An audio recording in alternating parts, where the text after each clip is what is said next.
Welcome and welcome to today's live. Today I am addressing questions that you have submitted on my Instagram stories. And there are many questions, so I really want to dive right in and answer as many as I possibly can today.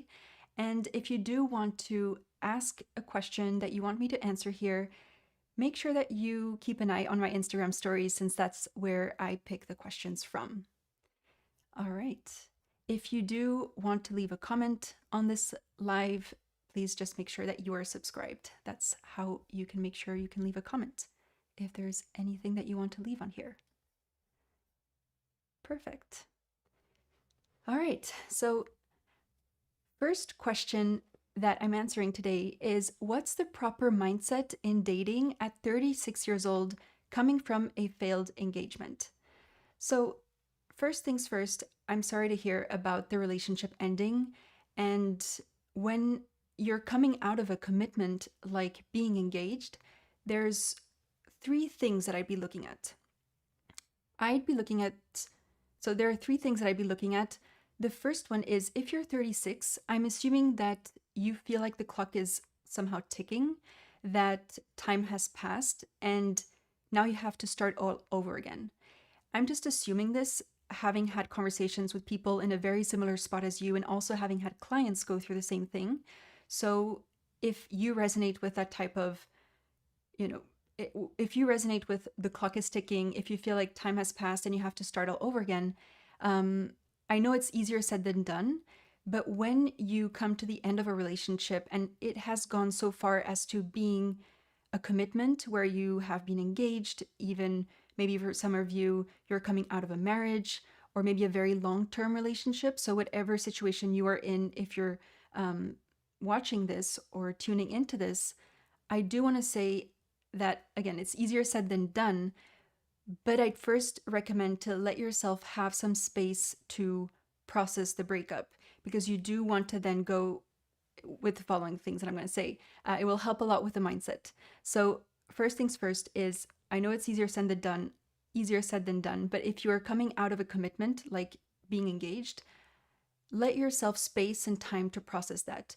When we come out of a relationship, when we end a relationship, we typically experience grief. And the person might still be here on this earth. It is still grief. There is a relationship ending. There is, memories that have gone by. There are things that you will not experience again. And so there is some sort of grief involved. And if you're familiar with the 5 stages of grief, that's something that is a process to go through. I would definitely recommend looking at grief in itself and going, where am I in the stages of grief? That can be a longer process for some. It can be shorter for others. But do let yourself that space. Why? Because that will help you then show up more authentically and more at peace in any other relationship that you then enter. When you're going into the dating world, you're going to show up very differently if you've had space to process the relationship that has ended, especially if it was a very hard breakup. And so that's first things first. I would definitely look at giving yourself that space. Second is I would clarify, what is it that I want and that I'm looking for in a person now that I'm entering the dating world? Do I want to casually date? Do I want something serious? So what am I looking for? And what type of person am I currently looking for? So really clarify that for yourself and ask yourself, what do I want as I enter the dating world? That's second. Clarify that for you so that you have the right approach as you enter the dating world. When we know what we want, it's much easier to attract that as well. And it's much easier to spot what we want to attract. And so that's the second thing. First thing is letting yourself space to process that. And second, clarify what it is you want and what it is you're looking for. If it's something casual, serious, what you're looking for in someone, etc. The third one is what I'd also, if you do want to take it a step further in terms of especially dating mindset and from experience with clients, what I do recommend is to look at what contributed to the failed engagement, to the relationship ending. And I know this might not be the easiest step as you might be going through memories. You might be thinking about situations that have passed. And so I would do this as a really like third step here. I wouldn't necessarily do this as the first one before even processing any type of emotions that you are potentially going through. And so what I would do here is have an honest look at why the relationship ended. And I'm saying this not to blame your partner or to go, oh, that's what they did wrong, or this is why it ended because they did XYZ. There are many situations, but generally speaking, I'm looking at the lens of accountability. What was my role in this relationship? And what role did I play? How did I show up in this relationship? And what role did I play in it potentially ending? So I'm saying potentially because I'm always generalizing here. I know there are situations where it is potentially, it is best to break up. It has a lot to do with the other person, yes. And the third step here is really looking at what role did I play so that I avoid repeating the same dynamics, the same dynamics in another relationship with someone else. I'm going to be really honest with you. I have had experiences, conversations with people who have had not just one failed engagement, but two, and even sometimes three. And this is not to scare you, but it's just to say that we do want to look at how did I contribute to the failed relationship or the ending of the relationship, the ending of the engagement, so that I can set myself up for success when I go out in the dating world and start to commit maybe even to someone. So this could be looking at your communication styles, looking at how you communicate certain things, how you communicate your needs, how you set boundaries, how you have expressed yourself when you were triggered, how you dealt with conflict. All of those things are things that we bring to a relationship. If you've been here for long enough, you know that I really look at what our part is in a relationship. And you'll hear me say a lot that we are the common denominator in all of our relationships. And I wish I had known this beforehand. And that's what also led to me potentially breaking up with my now husband. I did not look at my side of things. And so we do need to look at how we're showing up in a relationship. And that's what I would recommend you to do, especially since you're mentioning dating mindset, is how am I showing up in my relationships? How am I showing up with someone? What potentially contributed to the end of this other relationship so that I can avoid repeating the same dynamics? Yes, if I'm with someone else, things will be a bit different for sure, but I can look at what how I'm contributing to a relationship, how I'm showing up.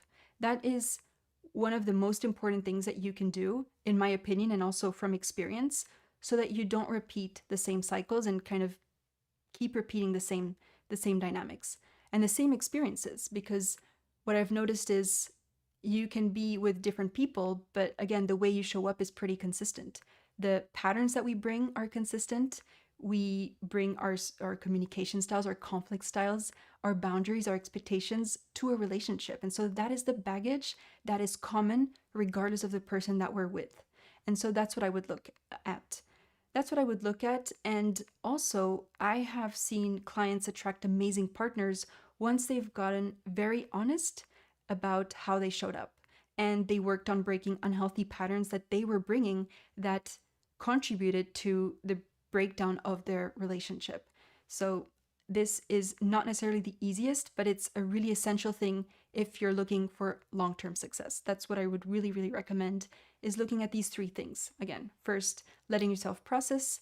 Second, clarifying what it is that you're actually looking for in the dating world. And third, having an honest look at the dynamics that you bring to the relationship and why potentially the relationship ended and your role in it. So that's where I would get very, very, very honest. All right. Second question.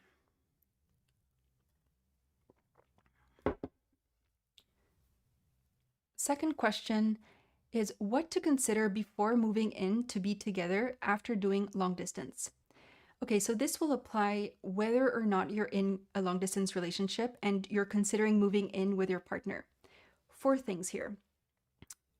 First and most important thing is that this is a conscious decision. that it's free of resentment, that you are both okay with moving in together. And if one of you is making sacrifices to move in together, maybe you're moving to a different place, a different country, you're maybe moving away from family and friends, that this is a conscious sacrifice, meaning that you are fully okay with that decision. I've seen more than enough people sacrifice certain things and then resent their partner for it for decades. And that can literally kill a relationship. Resentment is a really, really big relationship killer. It disconnects you from your partner over time, etc. And so, what I would recommend is, first of all, making sure that it is a conscious decision and you're both stepping into it, knowing what you're maybe leaving behind, what you're sacrificing. So it's free of resentment. You're both fully committed to moving in together, and you're both fully conscious of what that means for each of you. If you need to leave a career or need to change jobs within a company, positions, etc., whatever it is, or maybe you're leaving friends. Again, whatever that is for you, if there are certain sacrifices that you're making, do that without the resentment. Make sure that you are fully okay with those choices before moving in together. When you want to move in together, there are so many, it's very exciting. So I totally get that we sometimes don't think about that, or we're like, that's okay, that we can do it. But if you really sit down, make sure that you're making that from a very conscious place, and you are aware that you're doing this because you want it and not because you'll then resent your partner for it. So it's just short term. You're doing this right now, and potentially that might come up later. All right. Second, do you want similar things in life, even if, for example, you have different personalities or different lifestyles? Do you want similar things in life and for your relationship? For example, do you believe in marriage? Do you want kids? All of these, let's say, big decisions, you do want to be aligned on that before you move in together. Ideally, before you move in together, so that you don't have bad surprises by the end and you're like, oh, we moved in together. You absolutely want to get married, for example. I absolutely don't.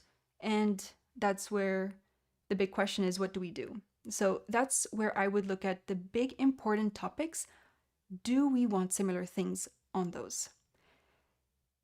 Third thing that I would look at before you move in together is, how is your relationship going now? Again, when you move in together or when you want to move in together, you're considering moving to the next step in your relationship, it's really exciting. But when you move in with someone, it also magnifies a lot of the stuff that might not be working already. And so it will magnify certain things. It will magnify in the sense of, if something small is maybe bugging you, when you move in together, you're usually going to see that much more often. It will annoy you even more. You will start seeing sides of your partner that you didn't see before. And so again, it can be this wonderful experience. And you also want to be asking yourself, how is our relationship going now? Rather than hoping that the move will make your relationship better or will solve certain things. So really have an honest look at how are we doing? How are we doing? And if there's anything big that we need to be addressing, then let's do it before we move in together. Let's have the conversations now rather than later. So, and even if the relationship is actually going well, moving in together will bring up new experiences, will also bring up new challenges. And so the real question here is, who do I choose to do that with? Who can I, do I see myself moving in with this person and navigating new situations with them? Can I see myself actually do that? Does that excite me? Am I ready for that? And having an honest look, objectively speaking, at the relationship and how it's doing, without the thought of the move will solve XYZ thing if there are issues in our relationship. So that's what I would really recommend, is having that honest look at the relationship, how it's doing, knowing that a move can be a wonderful experience. It really can be, but it will also magnify certain things. And whatever wasn't working before won't be solved just from the move. So that's what I would be looking at. And fourth, so let's say final thing, once you've done all of those, once you've addressed those different points, you can then start looking at the logistics. For example, let's have conversations about how we want to manage our finances, how we want to split the chores, who wants to take care of what, who pays for what. Um, do we have a joint account? Do we have a separate account? Do we put money aside for groceries every week or not? How do we want to balance alone time, together time? So that's kind of the logistics of it. It's like day-to-day operations. How do we handle that? So you can have a look at that for sure. And I think it's really important to have those conversations once you have addressed the big ones, the big topics, the big stuff that I've just discussed before. So, and one thing I will say is whenever you move into a new chapter of your relationship, you won't always have all of the answers. You can address many topics, you can have all of the conversations. Regardless of that, you won't always have all the answers. We can't predict the future. There are many new things that might come up. Not every day is the same. And so, what I would recommend is, can we have conversations together? Can we have honest, open conversations together? Can we check in with each other from time to time and see how we're doing? And so, if you're looking for a guide for that, I will link my free communication guide in the description. That's one that you can always use over and over again to ask yourself 6 specific questions to help you evolve in your relationship, check in with each other, make sure that you're on the same page, check in with how you're doing. That's one that I'd say that's one thing that I would say to be consistent with is, can we have conversations and take it from there? Can we have the conversations as long as we have open communication and we're able to have the hard conversations, uncomfortable conversations, important conversations, whether they're hard or not? That's what's most important so that we can start building something that works for us as we move in together, because we're not going to have everything figured out. And so that's the real question. Can we have that, those conversations? Can we check in with each other? Are we able to do that? Are we doing that regularly? So that's what I would be looking at. And I'll link that resource in the description if you want some guidance in there, if you want a process and a structure. I also, before I go into the next question, it brought up something that it reminded me of something. This question reminded me of something Denis and I actually did before we moved in together, before we even got engaged, or maybe just after we got engaged. We took this couples assessment that gave us this personalized roadmap on our relationship and different areas of the relationship. We looked at our expectations, who will split what at home, what do we expect based on our upbringing, for example, our spending habits, who is a spender, who is a saver. We looked at our love styles, how do we prefer to feel loved. We looked at our conflict management styles, our strengths, our weaknesses that we bring to the relationship. And it really opened our eyes and helped us have the important conversations that we never even had thought of before. And so those would be things that I would recommend looking at before, is like having the important conversations about, again, do we want similar things in life? Is this a conscious decision? How is the relationship going now? What are our expectations? And those logistical questions as well that we can start to address. That's something that I remember being so crucial in how we grew together. And I just remember me sitting back in my apartment, we weren't living together, and just going through that roadmap. And it was just like, wow, like I never knew you were, let's say, the spender, or like I knew a little bit, but this is important. Like now I know that you spend because you value XYZ thing, or oh, you expect me to do XYZ thing when we move in together. I didn't think about that. I thought that was you, And so, or how can we love each other better? How can we meet each other's needs better? And so it was just an incredible way to have conversations, and it was very eye-opening. And that's something you can do before moving in together. It was recommended by someone, so that's why we did it. We didn't necessarily think it was important, but it's crazy how these conversations beforehand can be really helpful before you move in, so that you're basically going into it as a team. You have opened your eyes on certain topics and you're able to have flowing conversations. This is something that I still do with clients, with couples that come in to see me. I do everything online. So this is a resource that I always give to clients. If you're looking for personalized support, if you're looking for a very customized roadmap for your relationship, and you want to work this together with your partner so that you're getting into your new life stage as a team, I'll link that in the description as well, how to work with me one-on-one. All right. Next question. This one is about intimacy.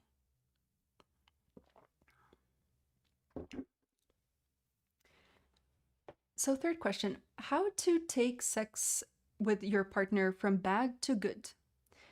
What I would start off here is asking you, what are your expectations? What are your expectations? What do you define as good sex? There's this common belief that comes from movies, that comes from books, that comes from maybe even social media, that sex should always be this hot, spontaneous thing where both people just know what each other, where both people know what they each need, where they're in sync, where, they just love the process. It's always smooth. And I'm not saying you can't experience that, but it tends to lead to this misconception as to how we create great, satisfying sex. And the reality is that if we want sex to be good, we need to, first of all, release the perfection and instead really guide each other. This is something that if you do, you'll see incredible results if you start to explore, what do we each need? What do I like? What do you like? Teach me. I want to learn. Let's explore this together. It won't always be perfect. It might be messy at times. But if we release that expectation that it should always be a certain way, then there's a lot of room for exploration, a lot of room for growth, and that leads to more connection, more trust, of course, more intimacy. Not just in the bedroom, but just in general. We become more bonded. And so that is something that I wish we, more of us knew. I wish this was more of a common knowledge that in order to have good sex, you need to first go through a phase of exploration. Yes, maybe your first couple of times will be amazing. Maybe then you settle in a routine, you move in together, whatever it is, and you start to go, well, it's how do we revive this again? Again, be curious, explore, learn, teach, tell each other what you like, explore together if you're not sure. And that creates, if you can do that, that creates a lot of safety, that creates a lot of connection, and those are basic human needs.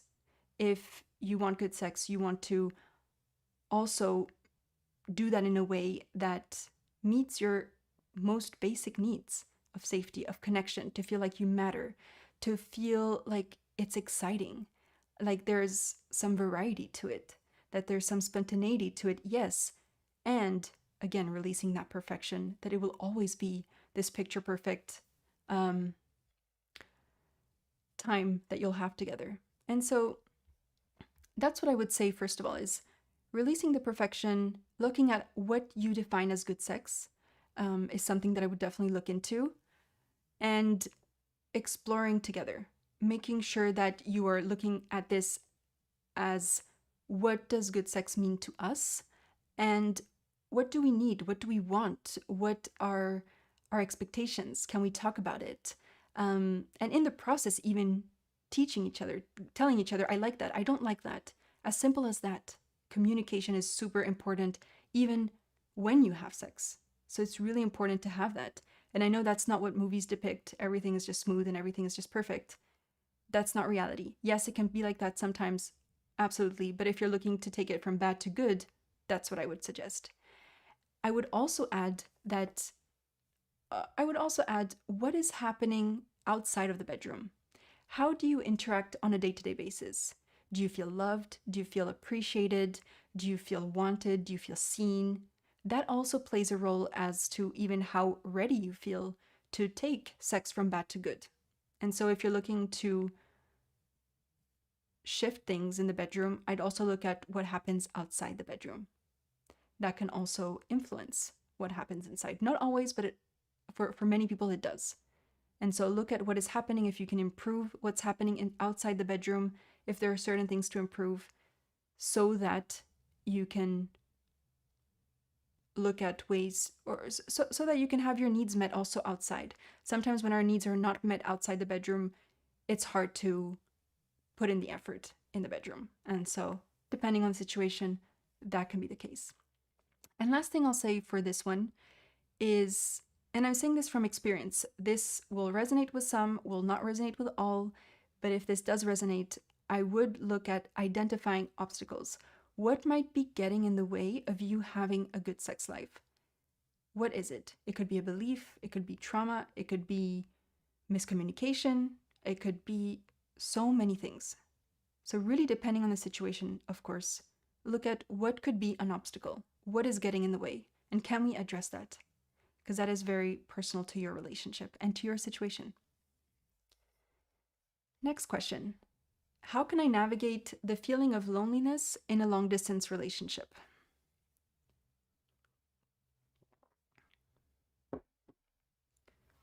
All right, so I'm going to assume that the loneliness is because your partner isn't physically with you.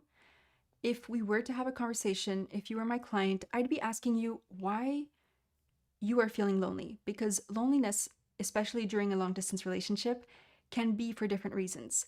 Maybe you're the only one in your social circle who is in a long-distance relationship. Maybe you are lacking the social circle, the hobbies, the interests, and so when your partner isn't available, for example, something is missing, and you might feel lonely, you might feel anxious, whatever it is, and it's because you might be lacking, something outside of the relationship, that are also ways to meet your needs. And sometimes it's because our partner's actions are leading to us feeling lonely. And so I'd really ask you, why are you feeling lonely? I'm going to assume it's because your partner isn't physically with you, and that's why you're feeling lonely. So I'm going to go with that one. But I do want to make sure that you're aware of why I'm feeling lonely and really look at that honestly. Long distance relationships aren't easy. I have gone through over 4 years of long distance with Denis, so I get it. And the thing is that loneliness affects our mental health, it affects our well-being, it affects our motivation, and it can affect the relationship. We are wired for connection, not for isolation. And so if there's one thing that I've learned from our experience and from speaking to clients as well, it's that in a healthy relationship, you need to have a level of interdependence. That means you both value the importance of your bond, the relationship itself, and you have a solid sense of self. So you have you as an individual. You have the relationship, you have you as an individual, and you're able to have both. It's not just one or the other. And so if your partner is not physically there, there are 2 things that I'd recommend. The first one is align on what needs to happen for you to feel connected to your partner, despite the distance. Look at building certain habits, maybe, that could help you get through the distance as a couple. So, what are things that you and your partner can do to help you feel less lonely? The second is developing a sense of self outside of the relationship. And that means that you do things that fill your cup, that you personally enjoy doing too. Maybe you pick up hobbies that you had stopped when you got into the relationship. Maybe you reconnect with certain people. Maybe you join new circles of friends. You join a community. And so this is one that I know I've personally worked on myself, is developing that sense of self, so that I have the relationship, ways to connect with my partner. We are developing habits to meet our needs in the relationship. And I'm also able to combat the loneliness individually as well. I have ways to fill my own cup if my partner isn't available one day. I have ways to take care of myself, to connect with other people. And these 2 things go hand in hand. That's called interdependence. And that's what characterizes a healthy relationship. On top of the interdependence, what I would say is knowing why you're doing long distance and seeing that as a necessary step, maybe to then the next steps in your relationship, can be really helpful, especially when you're feeling lonely. Is why are we even in a long distance relationship? What is the long term gain of this? This can really help, and I know that helped me personally a lot in the process. Is we're doing this because we want to have a career that, and our jobs are different. We want to have a career, we want to grow in our jobs, we want to explore different places. And so we are doing this temporarily.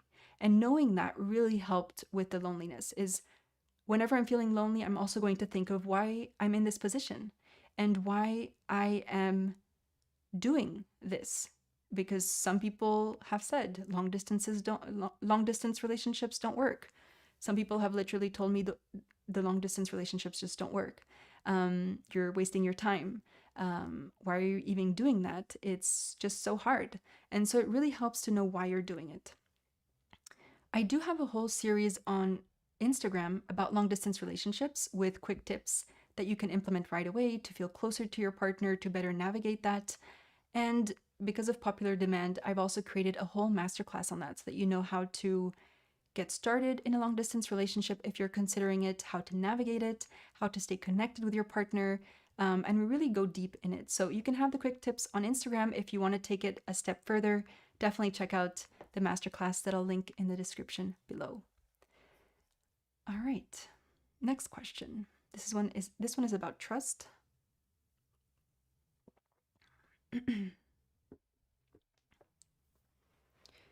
Next question. Can trust be gained?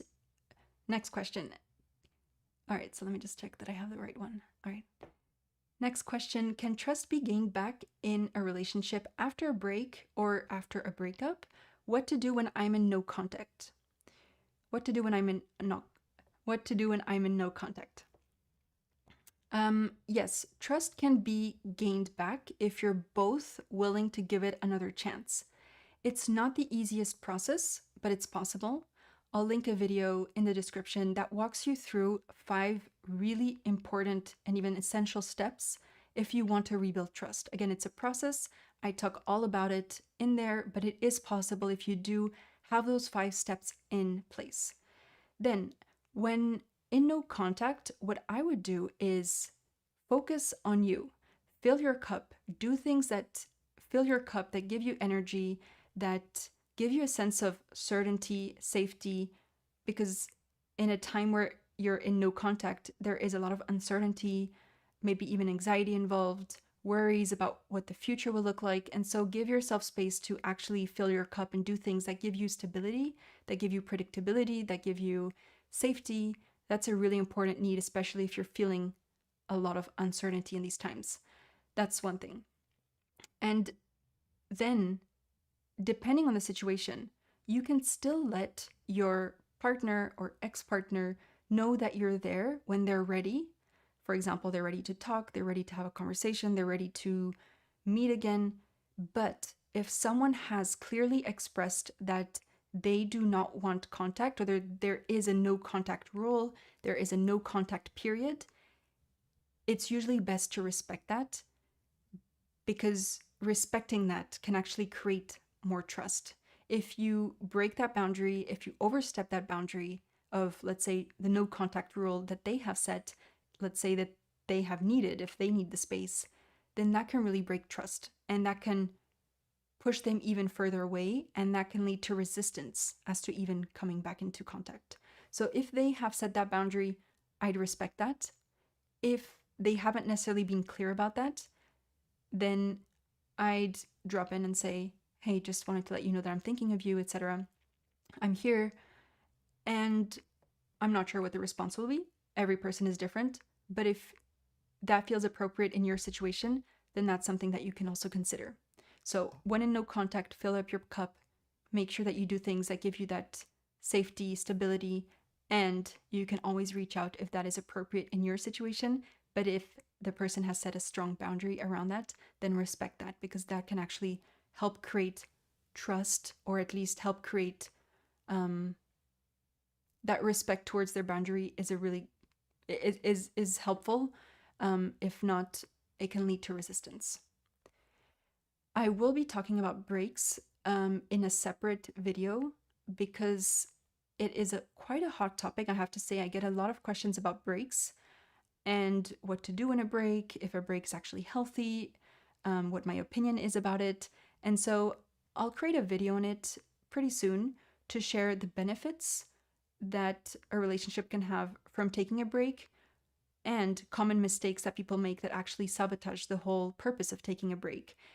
And I'll also share reasons why you would want to take a break, reasons that are actually not helpful to take breaks. And so I'll create that very soon. Don't forget to subscribe if you want to be informed and notified when that one is out. All right, next question. How to navigate the marriage process if parents aren't agreeable? So I'm curious to know if it's the process of getting married or marriage itself. I'm also curious to know if it's your in-laws or your own parents. So again, if we were to have a conversation, that's what I would be first asking you, and that can a little bit determine the approach. But either way, there are 3 things that I would recommend doing here. First is asking yourself, why are they not agreeable? And be very curious here. From personal experience with people around me, family members who weren't agreeable, being curious has actually helped me cope better because I've gotten where they were coming from. And so you really want to be curious about why they might not be agreeable and understand that point of view, as that might give you answers and that might help you better cope with their, how do you say that? Non-agreeableness, or I don't know how you say that. So that's the first things first. That's first things first. Be curious, why are they not agreeable? Second, when we grow up, there is a process of separation from our parents. We can still be close to them, but we do need to learn to reduce the noise that doesn't serve us. We do need to start to define what works for us, what are we not willing to accept, what are our boundaries, how do we communicate with our parents, and we do that by setting healthy boundaries. For example, if a parent isn't agreeable, gives you a nasty comment, a healthy boundary would look like, thanks for your comment, but we'd like to do XYZ thing differently. Or it can also be getting some space. If you see them frequently, for example, if you talk to them frequently, maybe it's reducing that frequency. So it's creating healthy boundaries around your relationships with family members, with people who are maybe not agreeable, who overstep your own boundaries. So knowing what your boundaries are, separating that, and then also setting boundaries with other people. Healthy boundaries means that we don't shut other people out completely, unless it's necessary. That can sometimes be the case. But we also don't just let anything get in our space. We protect our space, we protect our energy, and we protect the relationship. And so healthy boundaries are anything that help us do that. So it's, I can stay close or connected with someone. I don't have to necessarily shut the door towards my parents, let's say, if they are not agreeable, but I can also create healthy boundaries so that I also protect my energy, my space, and my relationship. That's the process of separation from our parents, is setting those healthy boundaries, knowing what we want, knowing what we're willing to accept, what we're not willing to accept, and communicating that if we can communicate that, or create some space if the relationships are complicated and we can't necessarily have a conversation. I would then say, as a third thing, important to also work with your partner so that it feels like you're doing this as a team. It can be really hard to do this alone. And so do this as a team if you can, and ask yourselves, what do we want? What do I want? How can we support each other through this? If our parents, if my in-laws, etc., aren't agreeable, how can we respond to that? How can we support each other in that? What are our boundaries with these specific family members? How will we protect our relationship and our energy? What decisions do we maybe need to take? And how can we show up for each other in the moment as well, or after an interaction? So that's where that team effort comes in, is how can we support each other through that. That can sometimes be a touchy subject if you're addressing that with your partner and it's about your partner's parents. So depending on the situation, it can be a little bit easier than others or harder than others. And so the real question is, how can we tackle this as a team? And how can we deal with situations better next time? And be open about what's going on for us.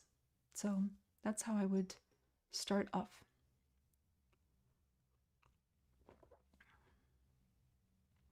All right, next question. This one is a personal one. So, next question is, how was marriage different from the period of loving Denis? So, Denis and I married a few years ago. We've been together for 15, if you're new here. And I will just say, first of all, I still love Denis. I don't want you to think I don't love him, because I know that this question was like, how is marriage different from period of loving Denis? So I still love Denis. And I'd say even more than when we started dating. I know this might sound a little bit cheesy, but it's true. We've built so much trust and so much connection over the years that now it just feels like we're each other's go-to person. We feel very safe with each other, and the love is still there. It has grown, and I'm not saying it has always been perfect and roses. We've gone through our own set of challenges, and I talk a lot about that on Instagram, but also on here. And so that has helped us, overcoming our challenges has helped us develop really deep levels of trust. And I always say that trust isn't just created in good times. It's the way we navigate challenges and overcome challenges that determine our level of trust and connection. And that ability to overcome challenges gives us so much confidence in the relationship and brings us so much closer as well. If we're able to do that in the right way, if we're able to do that in the right way, but also efficiently and in a way that doesn't damage the connection, in a way that doesn't damage the love that we have for each other. And so that's why I say the love has grown. I'm still in love with Denis, if you're wondering how that shifted with marriage. But what I will say about, let's say, the potential change is our relationship, and I was reflecting on this earlier, is our relationship hasn't fundamentally changed after marriage, but marriage has become this sort of tangible sign of commitment. I changed my last name, we wear our rings, we call each other husband and wife, and so that's something very tangible. So yeah, that has changed. It's really nice that that has become more of like a tangible sign of commitment. We really like that. But the relationship in itself hasn't fundamentally changed. We have waited a long time to get married because of our studies, our careers. We did long distance, as I said before. So we don't take it for granted now that we're married. We don't take the relationship for granted now that we're married. And I think that's why we continue growing together. And I just said before that our relationship hasn't fundamentally changed. Marriage doesn't change the relationship. So yes, we have grown a lot together through our experiences. I believe that the fact that we don't take for granted that we're now married, that we're committed to each other, I think that really plays a big role. And that's what has changed in a way, but the relationship not. Marriage doesn't change the relationship in terms of, if you were to look, let's say, at your relationship as a timeline, marriage would be, let's say, one point on that timeline. And that could be even having kids, getting engaged, moving in together. That's one point on your timeline, let's say. So whatever milestone you have in your relationship, that is one point. What is going on in your relationship before that point is going to continue after that point. If there are unaddressed issues before that point, that will come up in one way or another after that point. You as a person will not fundamentally change after that point. You are still you still have your communication styles, you have your personality, you have your habits. And so yeah, you can change a lot of things, but if it isn't actively addressed or changed consciously, then things will just continue after that point. And so that's what I wish more people understood, because sometimes we expect a milestone to change things. Some points on these timelines do make a relationship worse. Some make a relationship better, yes, because we're actively maybe working on something. But again, objectively speaking, every point on that timeline doesn't fundamentally change the relationship.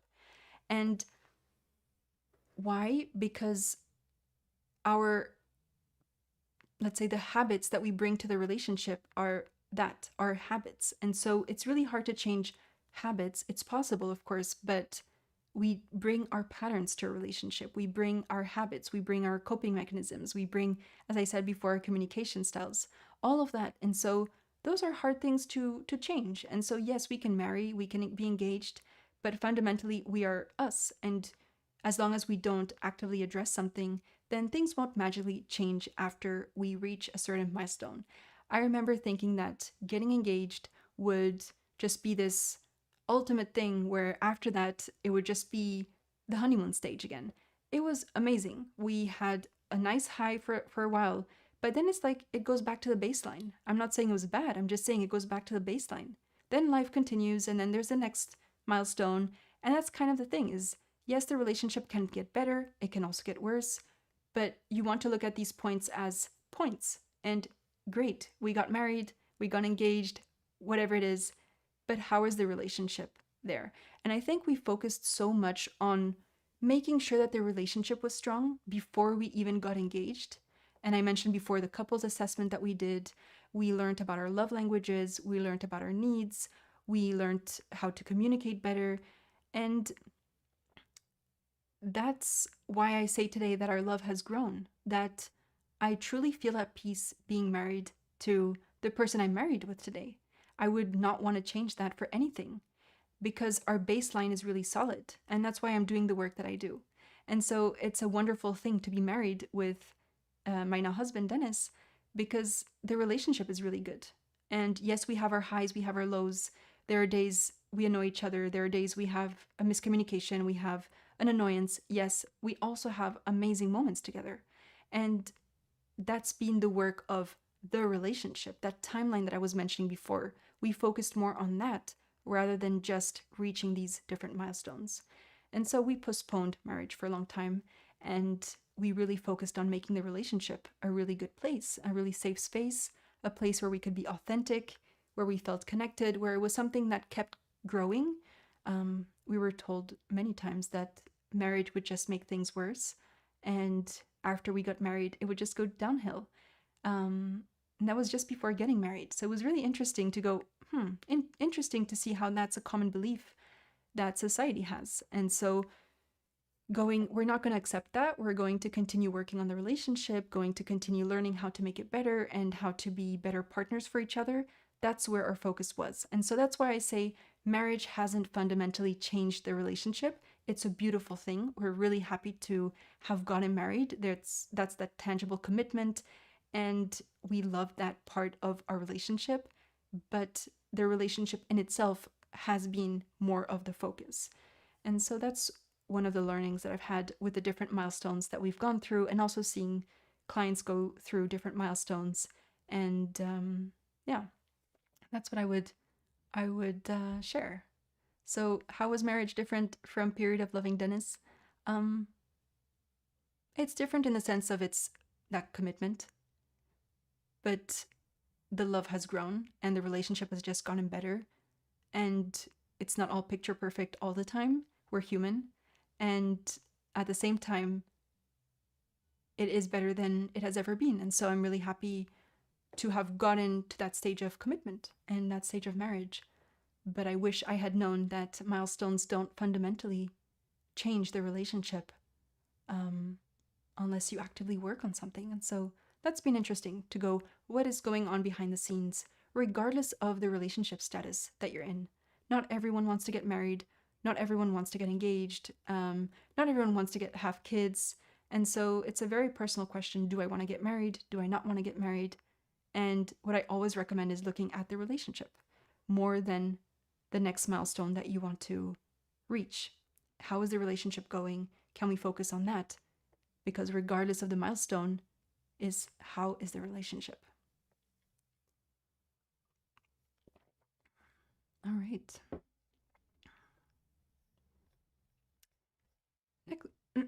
next question.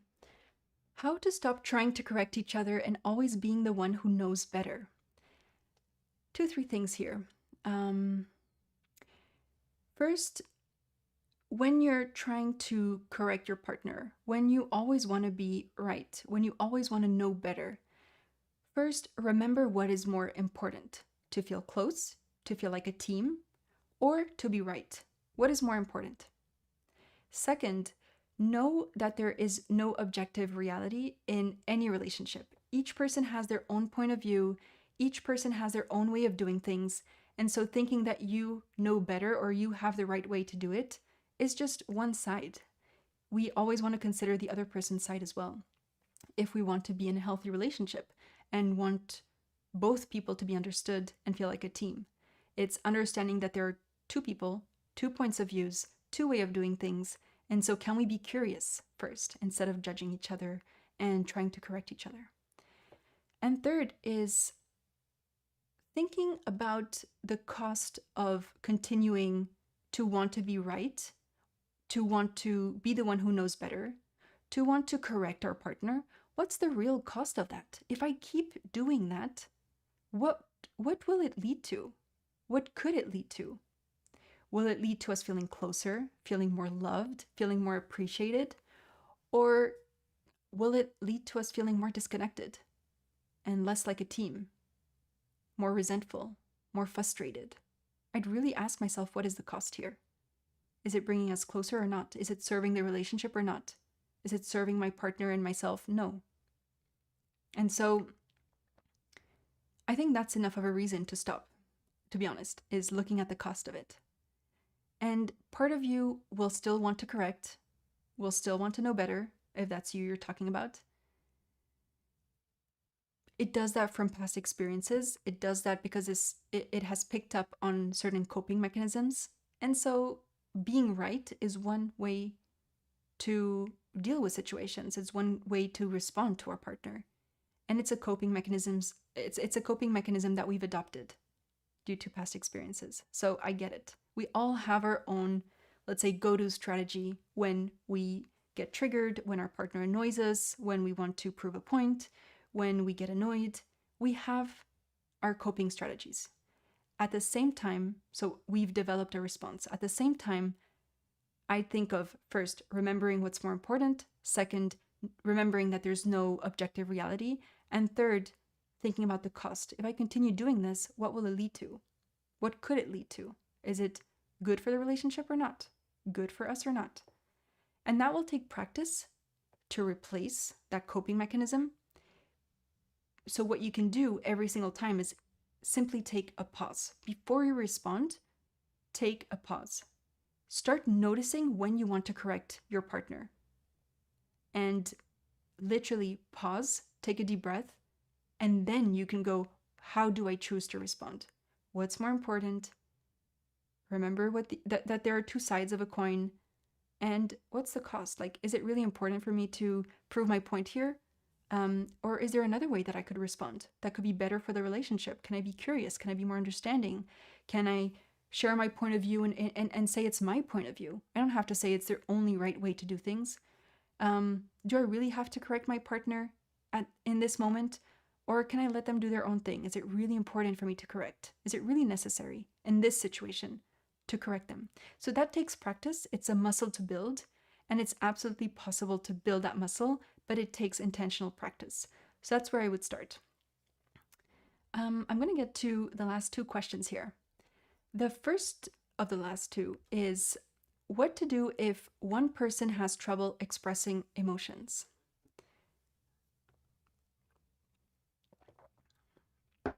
So a few things. What to do if one person has trouble expressing emotions? First, someone who has trouble expressing emotions needs a safe space to talk, needs to feel safe. When there is no judgment, there is safety. When they don't feel forced into the conversation, they can feel safe. When they really feel hurt, they can feel safe. So safety, safety, safety. That's number one. How can I help my partner feel safe, if we're talking about your partner here, in this conversation? other thing is, if it's your partner having trouble expressing emotions, I'd be mindful if you are maybe projecting your expectations of how they should be expressing their emotions. People express emotions in different ways. Some express them more than others because of their personality, because of their communication style, because of their upbringing. Some are more expressive than others. That's just a fact. And so I also want to notice, do I want my partner, or am I saying that my partner is having trouble expressing emotions because I want them to express emotions more because that's what I value? So I would be mindful, if that's your situation, to look at that honestly and know that every person has their own way of expressing it. I can create a safe space, I can do that, but if my partner is more of the rational type or doesn't necessarily value expressing their emotions as expressively as me, then that might not be wrong. That might be their way of communicating. That might be their way of processing certain emotions just differently than me and expressing them differently than me. So, can I accept that? Can I accept who they are and see that that's their way of doing things? I'm not saying they can't express themselves more, but what is my expectation here? Um, Being with someone who is more rational, who doesn't necessarily express his emotions as openly as I do, one thing that's been helpful is not forcing him into expressing his emotions and going, what are you feeling? What, I want you to be more expressive. So, not forcing that onto him, and also seeing that he has his own way of expressing himself. If he feels safe enough, he will open up, he will be authentic. And that's what truly counts, is, can I let someone be who they are and let them be authentic and accept that they might not necessarily be as expressive as me.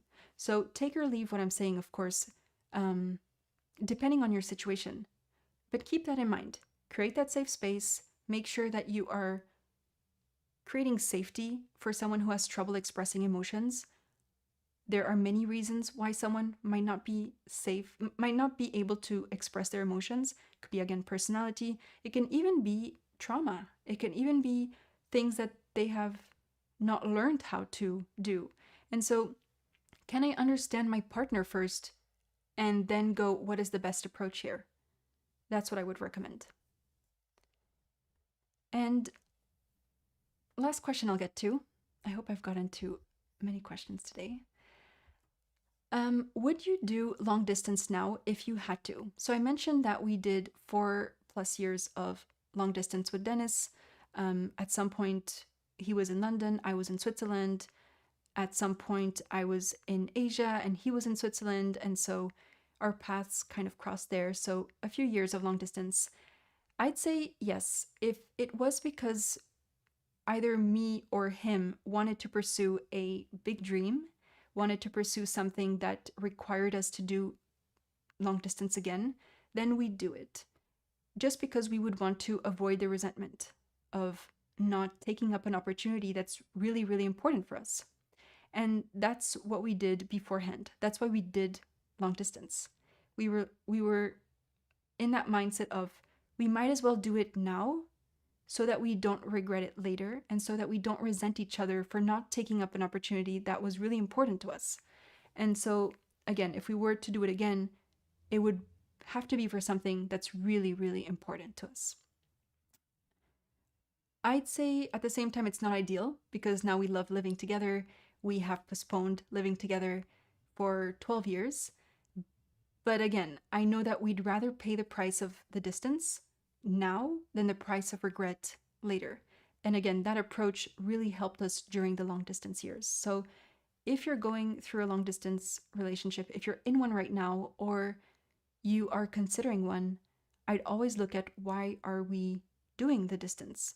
Why are we willing to be in a long distance relationship? That why can really help you get through it and navigate those challenges together.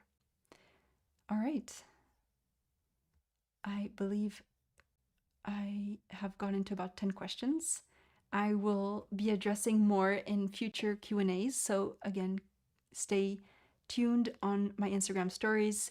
you will be able to drop questions there that I will respond more in depth here. And I appreciate you for being here today. Thanks for joining.